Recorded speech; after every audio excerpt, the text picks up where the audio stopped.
Graças a Deus. Vamos abrir nossas Bíblias em Atos dos Apóstolos, capítulo 5.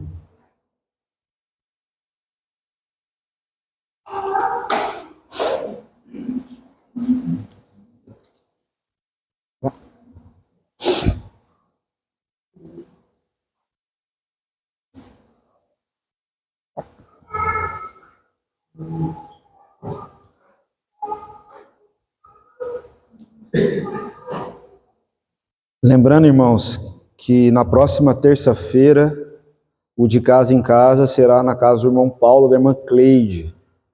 Os irmãos, por favor, coloquem o endereço no grupo da igreja.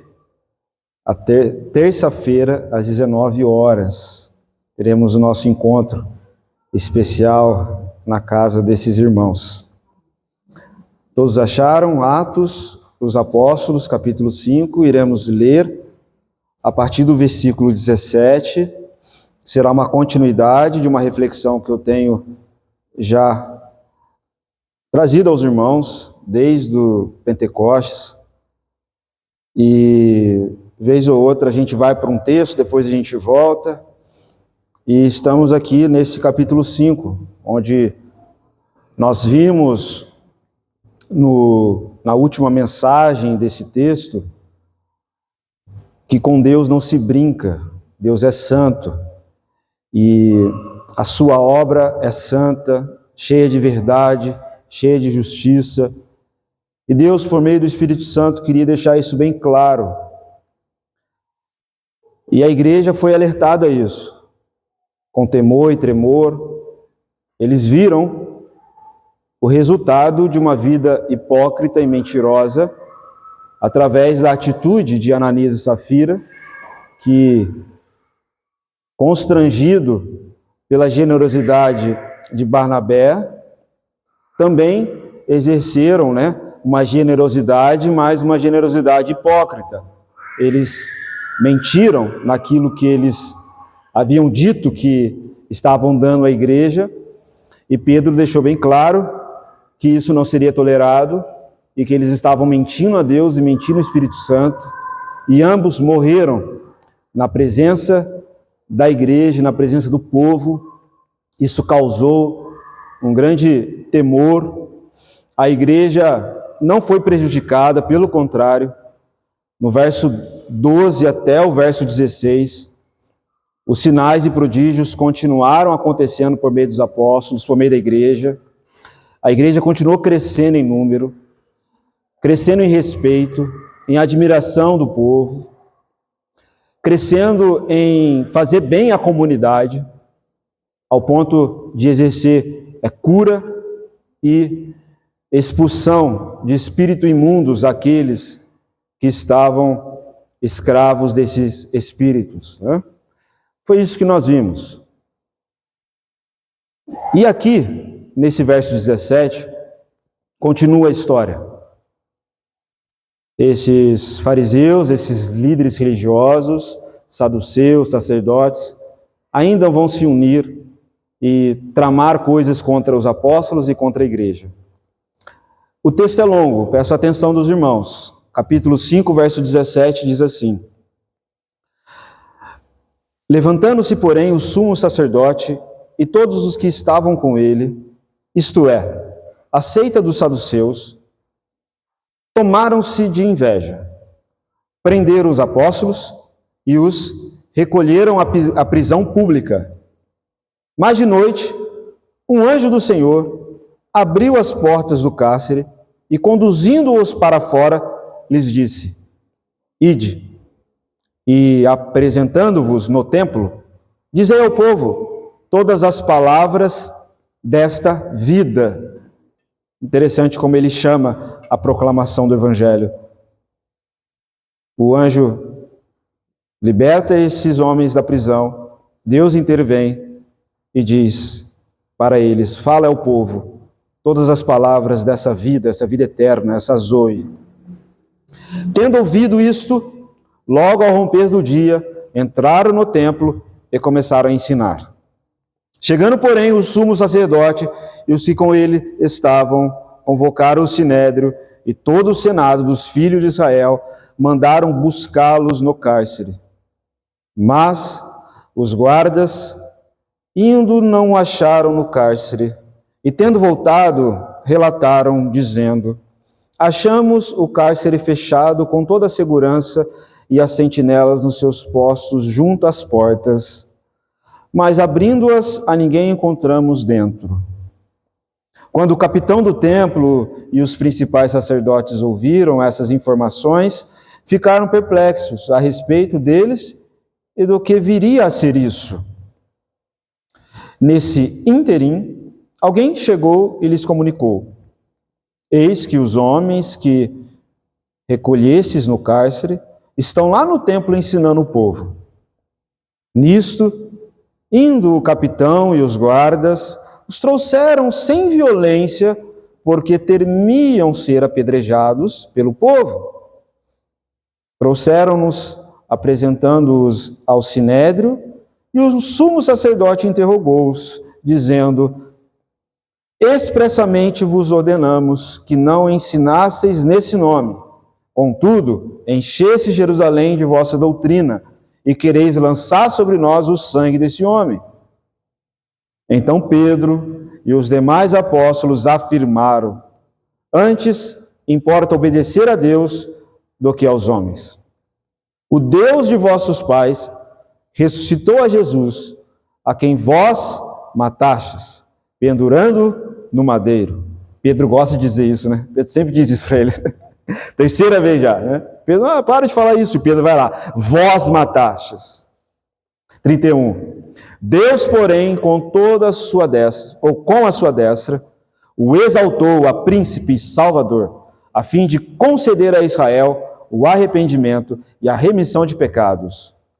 Ora, nós somos testemunhas destas coisas ou desses fatos, e bem assim o Espírito Santo, que Deus outorgou ao que lhes obedecem. Eles, porém, ouvindo, se enfureceram e queriam matá-los. Mas levando-se no sinédrio um fariseu chamado Gamaliel, mestre da lei, acatado por todo o povo, mandou retirar os homens por um pouco. E lhes disse: israelitas, atentai bem no que ides fazer a esses homens, porque antes desses dias se levantou Teudas, insinuando ser ele alguma coisa, ao qual se agregaram certo de 400 homens. Mas ele foi morto, e todos quantos lhe prestavam obediência se dispersaram, e não deu em nada. Depois desse, levantou-se Judas, o galileu, nos dias do recenseamento, e levou muitos consigo. Também este pereceu, e todos quantos lhe obedeciam foram dispersos. Agora vos digo: dai de mão a esses homens, deixai-os, porque se este conselho ou esta obra vem de homens, perecerá. Mas se é de Deus, não poderei destruí-los, para que não sejais, porventura, achados lutando contra Deus. E concordaram com ele. Chamando os apóstolos, açoitaram-nos e, ordenando-lhes que não falassem em nome de Jesus, os soltaram. E eles se retiraram do sinédrio, regozijando-se por terem sido considerados dignos de sofrer afrontas por esse nome. E todos os dias, no templo e de casa em casa, não cessavam de ensinar e de pregar Jesus, o Cristo. Amém? Porque o que importa é obedecer a Deus e não aos homens. Qual é a minha motivação e minha referência? Essa foi a segunda prisão dos apóstolos narrada por Lucas. Lucas é quem escreve esse livro. Uma prisão por desobediência civil. Eles receberam uma ordem: não pregar o evangelho de Cristo. Aparece aqui mesmo nesse capítulo, verso 28, no capítulo 4, 18, eles também receberam a mesma ordem: não pregar o evangelho de Cristo. E a resposta dos apóstolos é bem clara no verso 29. Antes importa obedecer a Deus do que aos homens. Esse é o grande conflito que está acontecendo aqui. Quando o governo pede o que ele tem direito de pedir, se aquilo não fere nenhum dos princípios de Deus, eu posso ceder e obedecer. Mas quando esse governo exige aquilo que só Deus pode exigir, ou aquilo que é contrário à vontade de Deus, respeitosamente devemos dizer: não vamos obedecer, porque importa obedecer a Deus do que os homens. A igreja aqui está num processo de forte crescimento. Isso está causando bastante dificuldade naqueles que eram os mestres, os pastores de Israel, aqueles que tinham autoridade sobre o povo, de ensinar e guiar o povo na fé. De fato, esse crescimento da igreja era um crescimento com muita autoridade. Não por aquilo apenas que a igreja ensinava, mas pelo bem que ela fazia, de forma muito viva ao povo. E nesse evento em particular, Lucas narra nesse conflito uma verdade muito valiosa, que é essa reflexão dessa noite. Qual é a minha motivação? Qual é o meu ponto de referência? Seja em relação à vida, seja em relação a Deus. Todo mundo trabalha em cima de uma referência e uma motivação. Nessa narrativa, nós temos aqui 3 grupos que estão motivados de forma diferentes, com ponto de referência diferentes e que irão produzir em suas vidas resultados completamente diferentes. E essa é a ênfase da nossa reflexão. 3 grupos com motivação diferente, ponto de referência diferente, tendo um resultado completamente diferente. Os grupos que aparecem aqui, o primeiro deles, aparece aí no verso 17 até o verso 24, que é o sumo sacerdote, os guardas do templo, os saduceus, os mestres de Israel, que, movidos por inveja, diz o verso 17, aí no finalzinho do verso 17, por movido de inveja, de ciúme, porque a pregação do evangelho estava sendo ouvida pelo povo, os apóstolos pregavam com autoridade sobre Cristo, o povo era sensível a essa mensagem, a se unir a Cristo pela fé e arrependimento. E esse grupo de pessoas movidos por inveja prenderam os apóstolos. É assim que começa a narrativa que lemos no verso 18. E eles não se importam se isso era de Deus, se for verdade ou não. Não era isso que os motivava. Os que movia a ação era outra coisa. Isso é motivação. É algo que nos move a ação. É preciso ter um motivo que nos move. Não. Diz o texto que, por inveja, eles agiam. Eles precisavam ser parados, no caso aqui os apóstolos, porque eles eram uma ameaça ao prestígio desses homens, que desde o início da igreja estavam perdendo diante do povo todo o prestígio, toda a sua autoridade estava sendo ruída.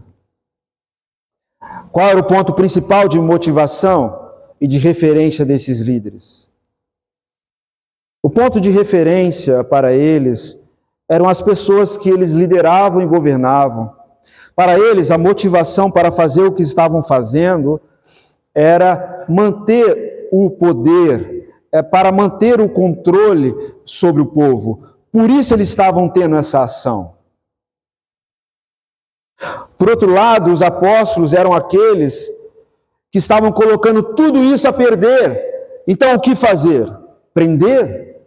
Ou se der para matar, a gente mata, mas matar vai ser difícil, porque o povo, de forma alvoroçada, está simpático à mensagem dos apóstolos. A que ponto as pessoas chegam para tentar enganar o povo, para se manter no poder? E esses homens movidos por inveja, da qual o texto se destaca, tendo como ponto de referência domínio sobre as pessoas, prestígio sobre as pessoas, soberba e orgulho a ser preservada. Que tipo de ação desenvolveram?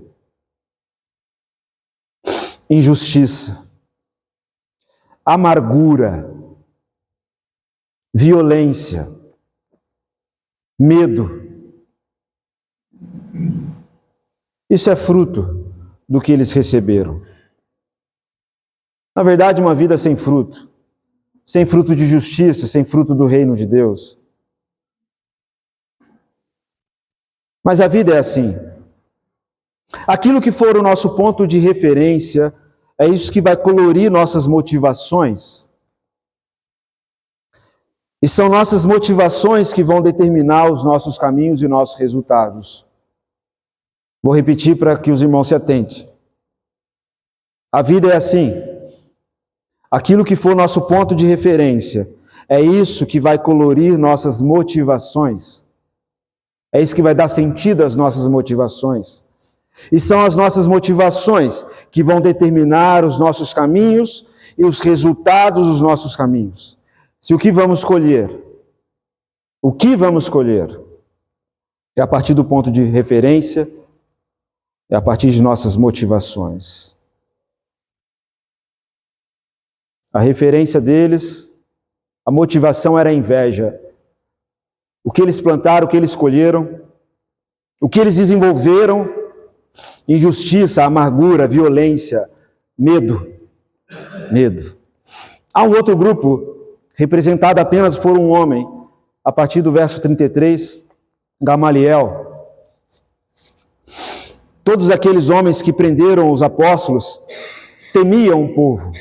A gente viu isso no verso 26, que eles temiam o povo, por isso eles não matavam os apóstolos ou não apedrejavam ele. Era um grupo movido por inveja, por ciúmes, por controle, por violência, mas Gamaliel aparece como um homem diferente na história, um aparente pacificador.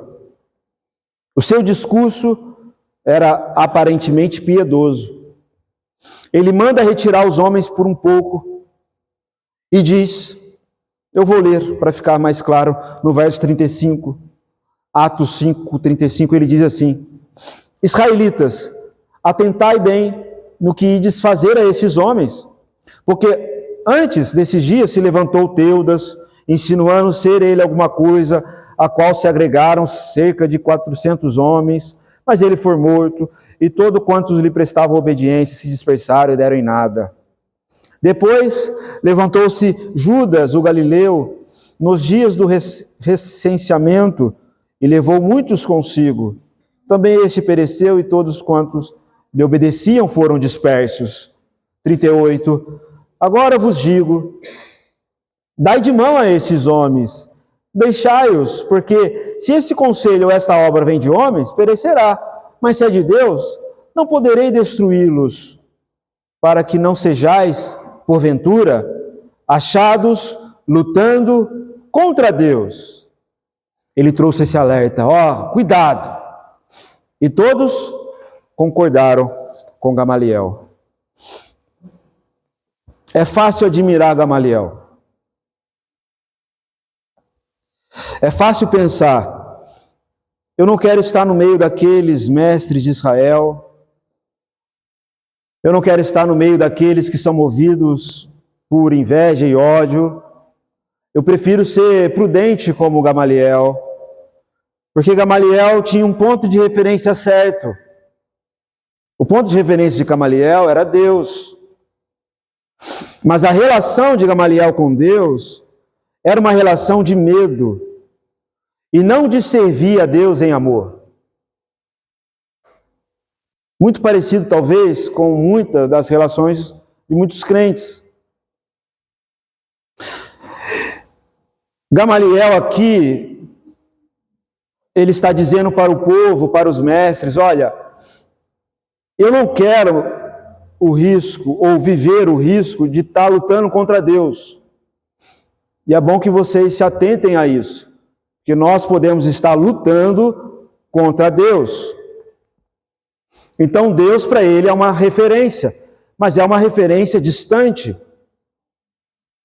Porque ele não olhava para Deus como quem busca intimidade, como quem busca a vontade, como quem busca a fé, como quem busca trilhar o caminho de Deus.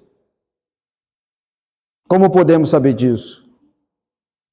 Porque ele apelou para o medo de estar lutando contra Deus. Eu tenho medo disso. Eu não quero estar lutando contra Deus. É melhor a gente parar. É melhor a gente não fazer isso. Porque talvez vai gerar ira em Deus, vai gerar raiva, ódio de Deus. Ele apelou para o medo de estar lutando contra Deus, como diz o verso 39. Essa é uma motivação passiva e não uma motivação ativa. Então, a sabedoria de Gamaliel é a cautela daquele que não entra em cilada, mas também daquele que não se arrisca em nada. Infelizmente, tem sido a cautela de muitos cristãos. Não quer entrar em cilada, só quer saber de Deus para se preservar-se e para que Deus ajude ele a fugir de cilada e de problema. Mas também não quer se arriscar no amor e na fé. Não quer se unir ao povo da palavra, ao povo da coragem, ao povo que está colocando a cabeça a prêmio. Não, não quer. Eu quero... Só de não ir para o inferno tá bom. Mas não quer a plenitude de conhecer o que o céu declara a respeito de Cristo, Cordeiro e o seu povo.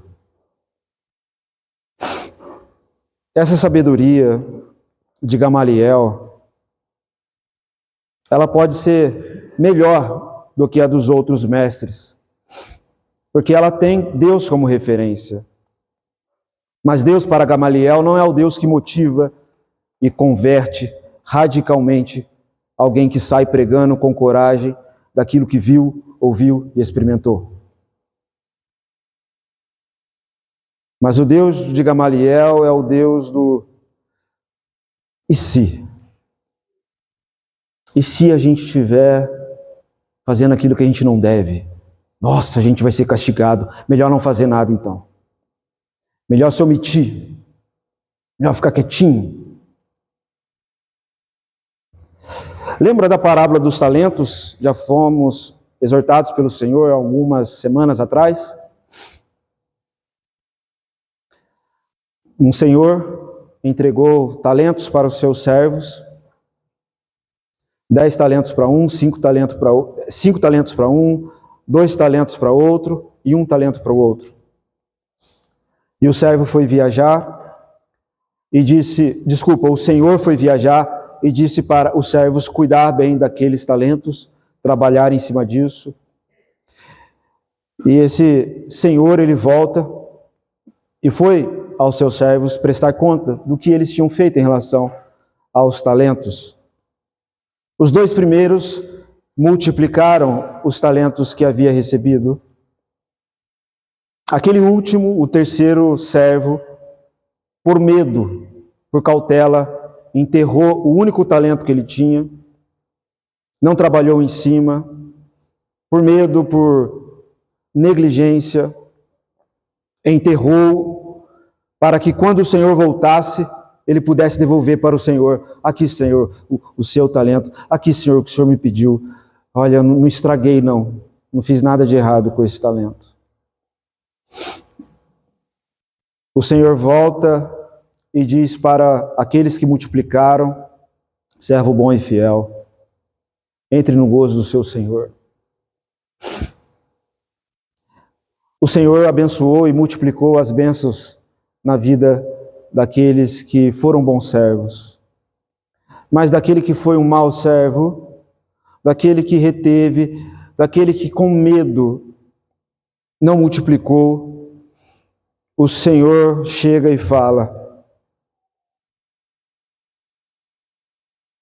desculpa, o servo primeiro chega e fala no Senhor: aqui está o dinheiro que o Senhor deixou comigo. Olha o que ele diz a respeito do seu Senhor: eu enterrei, porque eu sei que és um servo severo, e eu não queria correr o risco de perder. Então, aqui está o que é teu. E o servo recebe aquilo com ofensa e afronta, dizendo para ele que ele foi um servo infiel, negligente, medroso, preguiçoso. Se ao menos tivesse deixado o dinheiro na poupança, aquilo renderia, mas não.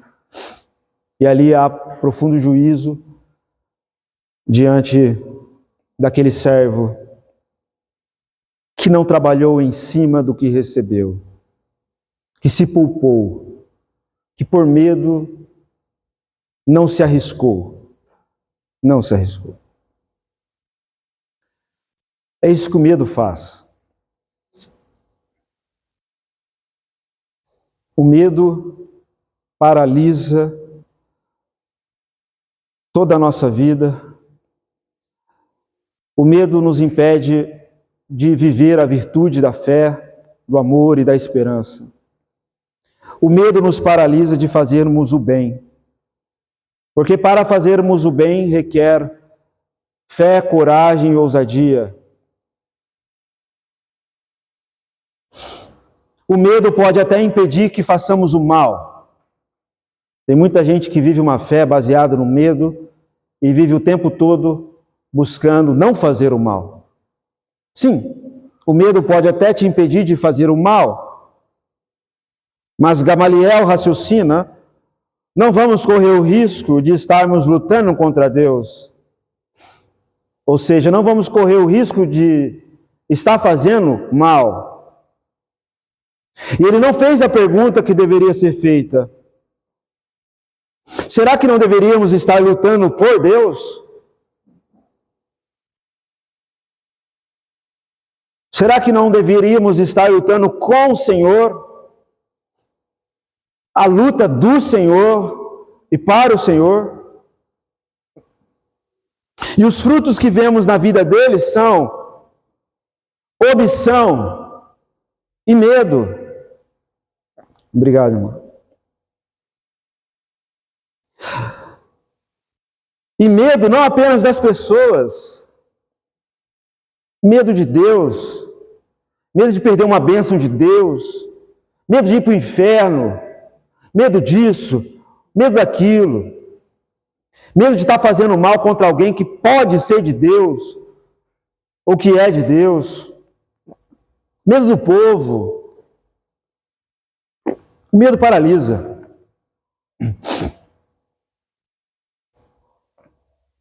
O medo nos estraga. O medo nos impede de viver a fé com coragem e amor. E nos faz viver uma vida medíocre, de uma crendice, onde a gente só fica buscando aquilo que não pode, aquilo que não gera escândalo, porque vai que a gente faça alguma coisa contra um Deus irado. Essa não é a fé. Isso não é o temor do Senhor. E há um terceiro grupo que aparece nessa passagem, que são os apóstolos, que representam a igreja. O que eles estão experimentando aqui? Qual é o ponto de referência deles? Deus, sim, o mesmo de Gamaliel. Mas não é uma relação com Deus passiva, omissa, amedrontada. Não. É uma relação de amor que envolve temor, fidelidade, coragem, intimidade. Envolve uma fé cheia de fervor e consciência de que Deus se revelou e se revela com poder na mensagem do Evangelho de Cristo, do qual eles têm a obrigação de falar e anunciar no poder do Espírito Santo. Porque Cristo deu a eles essa autoridade. E em Cristo eles estão aqui, não para agradar o povo, mas para guiar o povo na verdade do Evangelho de Cristo.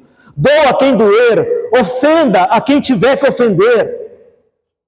Isso fica claro no capítulo 6, onde Pedro, no verso 29, onde ele diz: antes importa obedecer a Deus do que aos homens.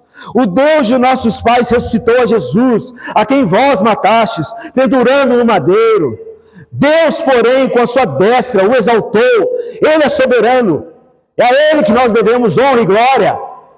Ele é o príncipe, Ele é o Salvador, Ele é o Messias. Ele exaltou como príncipe salvador, a fim de conceder a Israel o arrependimento, a remissão de pecados. Ora, nós somos testemunhas desses fatos, daquilo que ouvimos e testemunhamos. Nós somos os mártires dessa mensagem, somos testemunhas disso. E bem assim o Espírito Santo, olha a intimidade que Pedro tem com o Espírito Santo, né? É como se o Espírito Santo estivesse concordando com a gente. Que Deus outorgou, esse Espírito Santo que Deus outorgou, concedeu aos que lhe obedecem. O ponto de referência é Deus, mas é uma relação totalmente diferente da relação de Gamaliel. É uma relação em Cristo e para Cristo. É uma relação no Evangelho. É uma relação de sacrifício, de oferta e amor. É uma relação de coragem. Eles aqui não lideram o povo como os fariseus e nem como Gamaliel, porque sim, eles estão exercendo autoridade sobre o povo, sobre líderes do povo, sobre a autoridade de Cristo, da forma como Cristo ensinou. Mas eles lideram o povo dizendo: eis aqui o Evangelho de Cristo, do qual eu acabei de ler aqui aos irmãos, do verso 29 ao 32. Eles lideram o povo anunciando a autoridade de Cristo. E com poder e com ousadia, se submetendo a essa autoridade, mas manifestando que eles são a autoridade por esse testemunho. E esses apóstolos, movidos por isso, experimentam o que na sua vida? E nós, se formos movidos por isso, o que iremos experimentar em nossa vida? Eles experimentam uma fé viva e corajosa. Eles experimentam a virtude da coragem diante dos seus maiores medos. Eles experimentam o que é descansar e se submeter à força do Senhor, ao poder do Senhor, ao poder do Evangelho. Eles experimentam o que é isso. Eles experimentam o que é liberdade de fato. E aqui aconteceu um ato de liberdade um tanto inusitado, onde o anjo aparece e os liberta e o conduz ao templo, né? Lá do verso 19 em diante. E nós temos mais à frente, lembra de Paulo e Silas na prisão, aonde mesmo preso, nenhuma prisão humana é capaz de prender o anúncio do Evangelho. A liberdade que o Evangelho traz. Queridos irmãos, o que eles experimentaram? Fé, coragem, liberdade. O que eles proclamavam, o que eles ensinavam, o que eles geravam no povo era isso. Fé, coragem e libertação. O que eles experimentavam? Alegria. Nós vemos lá no final, no verso 41, eles regozijando-se por terem sido considerados dignos de sofrer afrontas pelo nome de Cristo. Regozijo, alegria. O que eles experimentaram? Alegria. Experimentaram também, no verso 42, essa perseverança, essa firmeza de não se amedrontar com susto e de não parar de fazer o que deve ser feito. Continuaram pregando e ensinando sobre Cristo Jesus. Nós estamos sendo movidos pelo quê? Estamos experimentando o quê?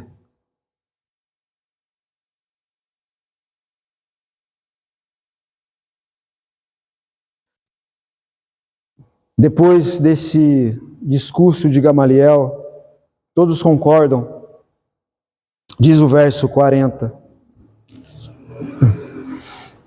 Chamando os apóstolos, mesmo, tendo ali um discurso de Gamaliel mais pacífico, mesmo assim, açoitaram. Chamando os apóstolos, açoitaram e ordenaram-lhes que não falassem em nome de Jesus e o soltaram. E eles se retiraram do sinédrio, regozijando-se por terem sido considerados dignos de sofrer afronta por esse nome. E todos os dias, você acha que eles pararam de pregar? Não. Todos os dias, no templo e de casa em casa, não cessavam de ensinar e de pregar Jesus, o Cristo, o Messias. O que eles fazem ao sair daqueles açoites? Eles murmuram, eles reclamam.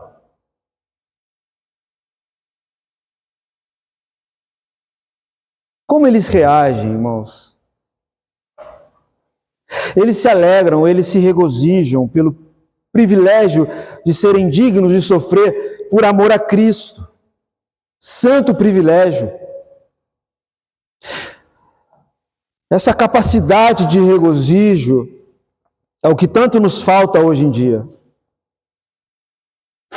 Parece que nós, no Ocidente, como igreja brasileira, parece que nós não estamos acessando esse lugar da fé. Esse lugar de se alegrar em Deus, de satisfazer-se em Deus em toda e qualquer circunstância, mesmo numa circunstância contrária, e de profunda perseguição, de profunda hostilidade.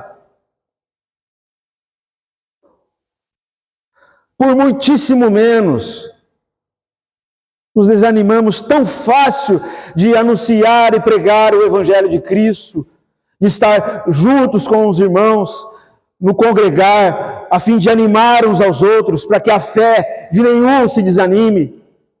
Por muito menos, nos nossos dias, nós nos desanimamos, nós nos amedrontamos, nós murmuramos. Por muito menos, eles estão se regozijando, não porque as coisas estão favoráveis, não porque eles estão celebrando uma festa, mas porque eles estão sendo perseguidos. Porque a palavra de Deus está se cumprindo na vida deles. Jesus deu essa promessa para eles: vocês serão perseguidos na sinagoga, vocês serão expostos à vergonha, vocês serão mortos. Eles estão vendo a palavra de Cristo se cumprir na vida deles.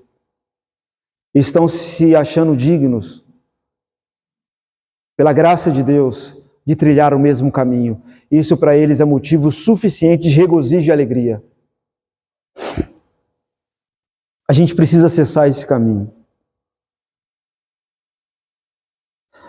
Essa vida desanimada, amedrontada, inquieta, nada tem a ver com Cristo, nada tem a ver com o Espírito Santo, nada tem a ver com a igreja, nada. Quando isso falta em nossas vidas,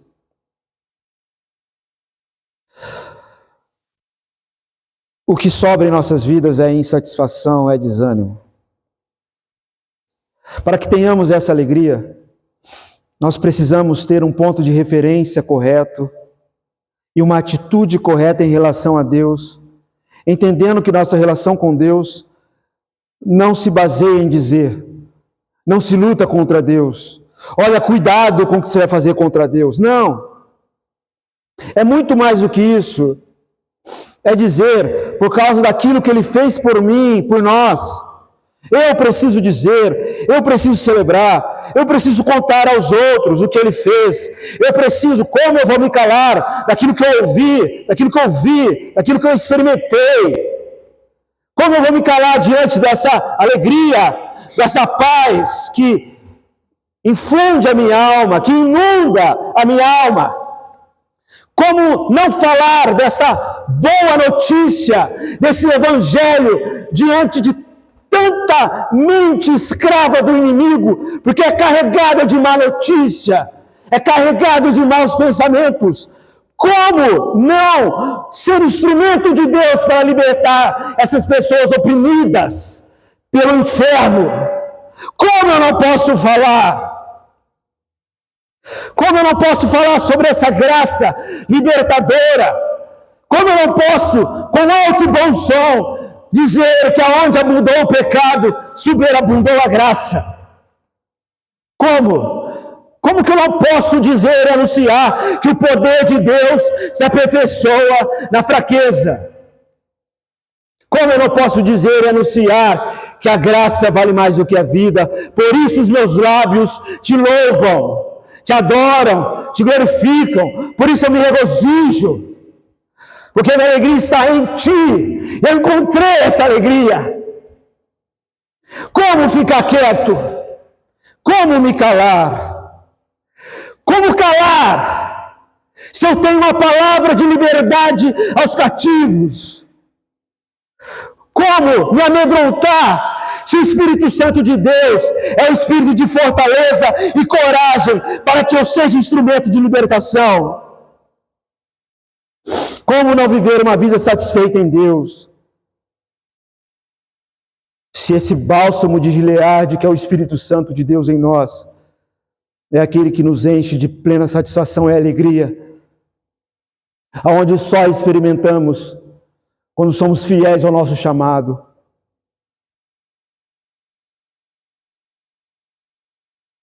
Onde está a nossa motivação?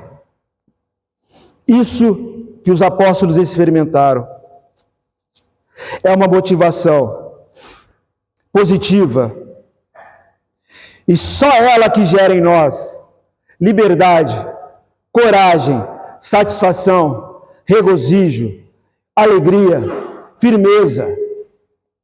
Só ela.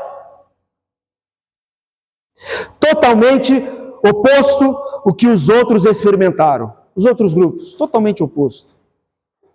Aquilo que a igreja experimentou pelo poder do Espírito Santo foi totalmente oposto.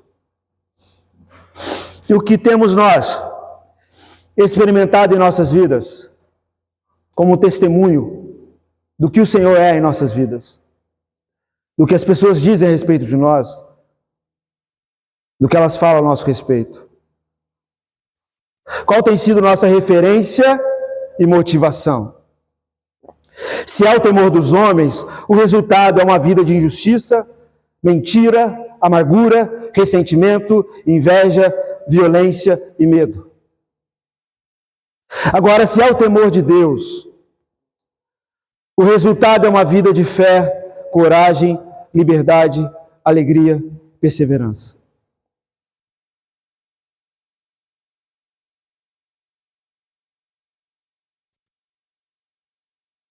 Às vezes, como Gamaliel, nós queremos viver a vida não pelo temor dos homens. Somos crentes, nós não queremos viver a vida no temor dos homens. Mas de Deus, temos a mesma atitude de temor da dele. Ou seja, a nossa relação com Deus é: eu prefiro não fazer nada do que está errado, do que lutar contra Deus. Prefiro me omitir. O tempo dirá. Não. O Evangelho não é algo que está oculto. Não é algo que gera em nós essa omissão. O erro de Gamaliel é que ele não leu as Escrituras direito, porque se ele tivesse lido direito, ele estaria com os apóstolos, pregando o Evangelho, ele estaria com os apóstolos, recebendo os açoites, mas também ele estaria com eles, regozijando e experimentando a liberdade da alegria que vem de ter como motivação aquilo que é a vontade de Deus.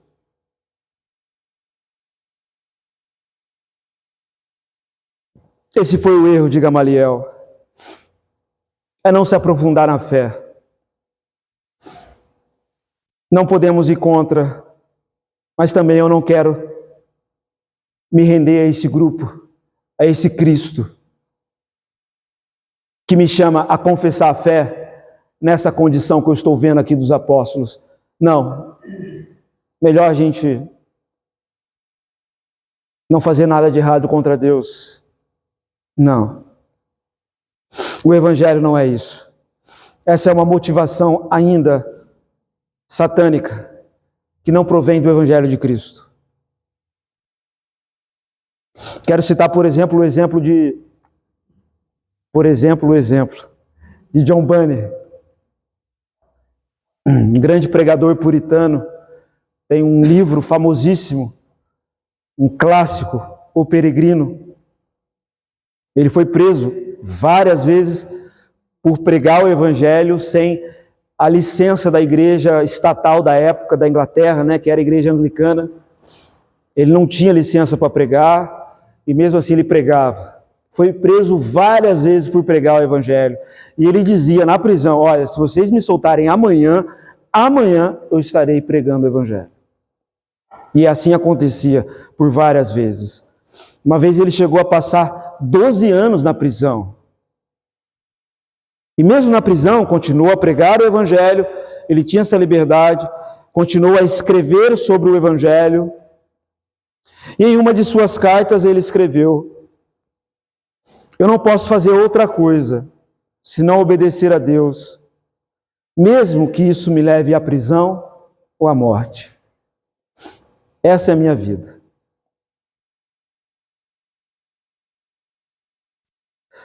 A igreja na China tem enfrentado perseguições por décadas.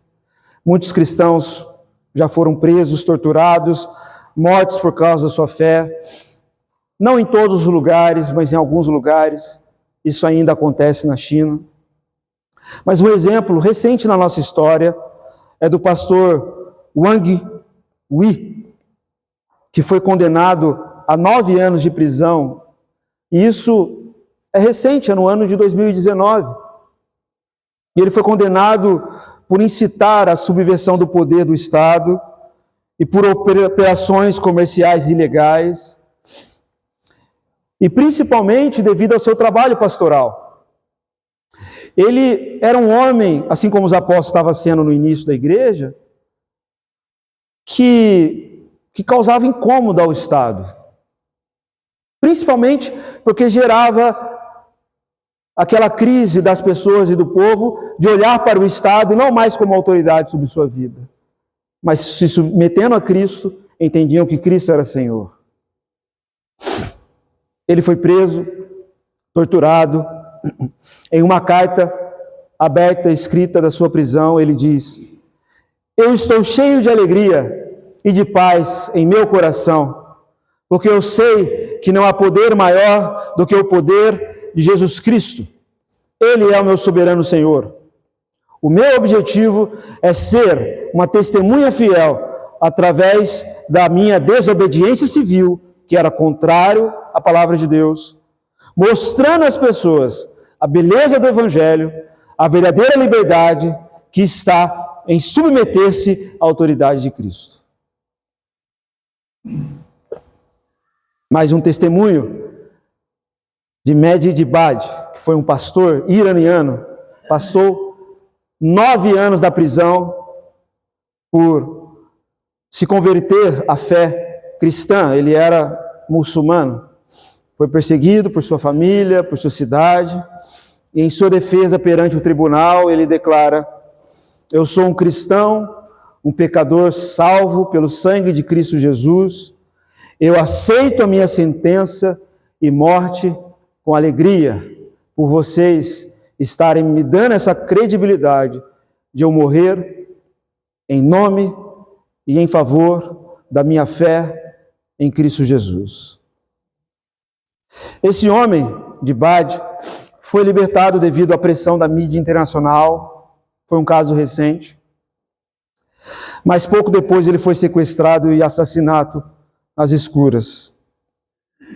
Sua coragem e fidelidade em face da morte, assim como a coragem e a fidelidade dos apóstolos no início da igreja, continua a nos inspirar, a nos ensinar sobre a fé em Cristo Jesus. Qual é a nossa motivação? Qual é o nosso ponto de referência? O que nos move a agir como estamos agindo? 3 grupos diferentes, motivações diferentes, ações diferentes. O apóstolo Paulo, eu quero apenas citar, esse texto está em Lucas também, aqui no livro de Atos, no capítulo 21, verso 13, Paulo declara: por que fazeis isso? Ele falando para a igreja de Cesareia. Por que fazeis isso? O quê? A igreja estava chorando, porque Paulo havia dito para a igreja que ele iria ser perseguido e ser morto, talvez, em Jerusalém. Mas ele iria ser perseguido. E Paulo questiona: não choreis, pois assim, vendo vocês tristes, meu coração fica partido. Eis que estou pronto, não apenas para ser amarrado, mas também a morrer em Jerusalém, pelo nome do Senhor Jesus. Ele está animando os irmãos: irmãos, está tranquilo, não precisa chorar não, senão eu vou ficar triste, vivendo os irmãos chorar assim, está tudo certo, eu estou pronto. Se tiver que morrer para Jesus, glória a Deus, tá bom? 1 Pedro 4,14. Se sois insultados por causa do nome de Cristo, bem-aventurados sois, porquanto sobre vós repousa o Espírito da glória, o Espírito de Deus. Esse espírito de alegria é o que eles estão experimentando aqui. Repousa sobre vós essa bênção, esse bálsamo, essa bem-aventurança, esse Espírito da glória, o Espírito de Deus. Mais à frente, Pedro diz, no verso 16, 1 Pedro 4,16, entretanto, se sofrer como cristão, não se envergonhe disso. Antes, glorifique a Deus por meio do nome de Jesus Cristo. É exatamente isso que eles estão fazendo, os apóstolos, exultando, se alegrando, regozijando-se em Deus.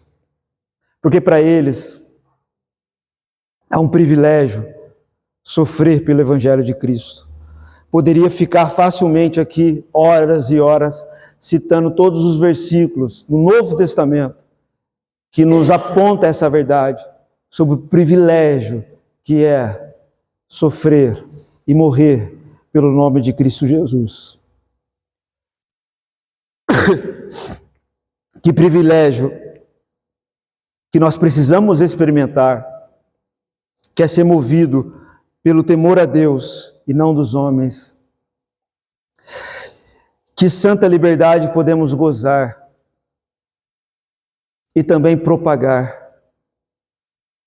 Que santa liberdade podemos experimentar. Não sermos mais escravos de mais nada, de nenhuma opressão demoníaca, de nenhum ódio, de nenhuma amargura, de nenhuma ansiedade. Que santo privilégio é ser movido pelo temor a Deus e não pelo temor dos homens.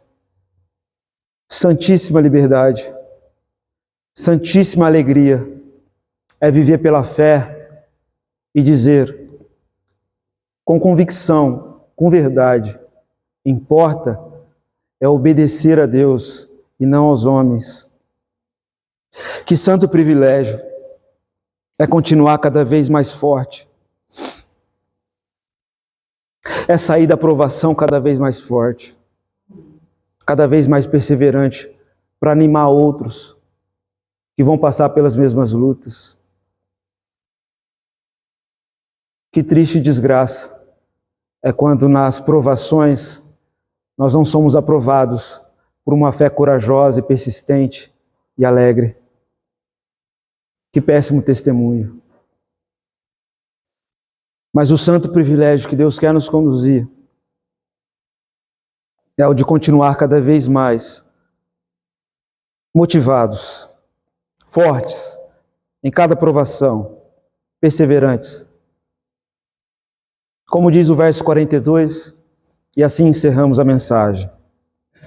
Depois de tudo que eles passaram, todos os dias, no templo e de casa em casa, não cessavam de ensinar e de pregar Jesus, o Cristo.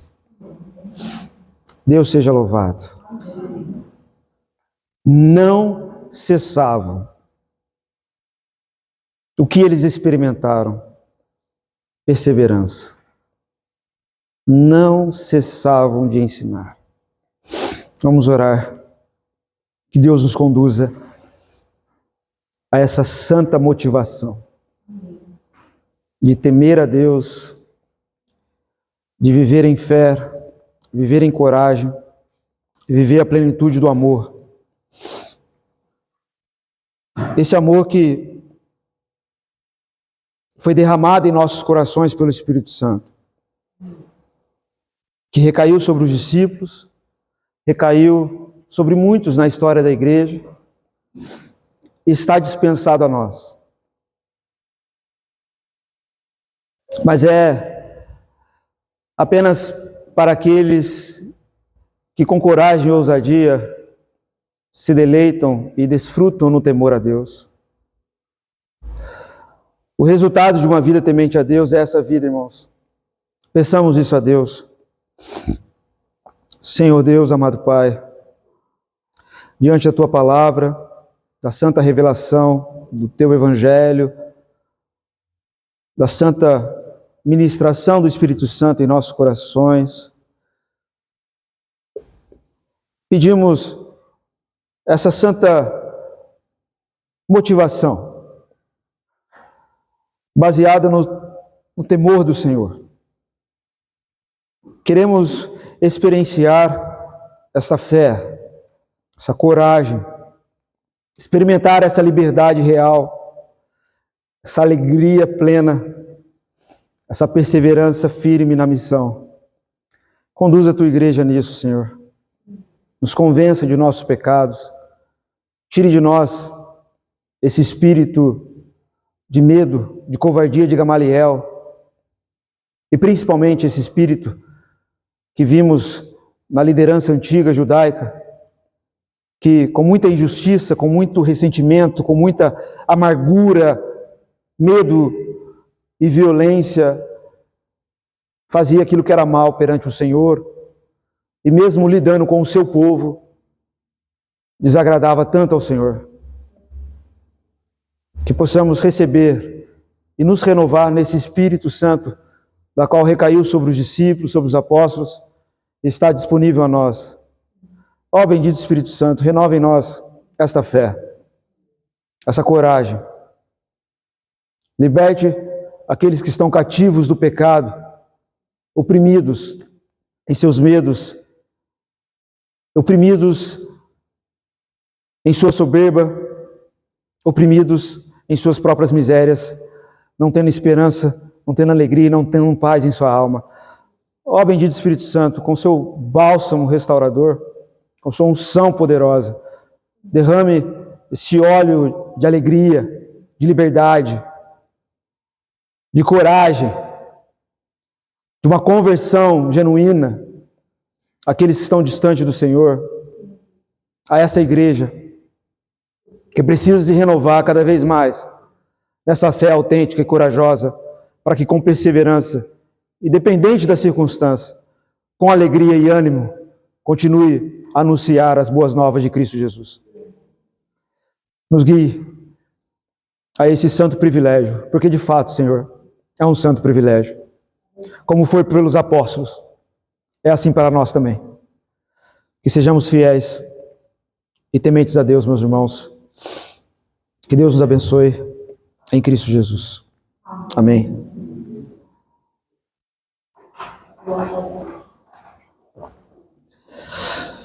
Amém, irmãos.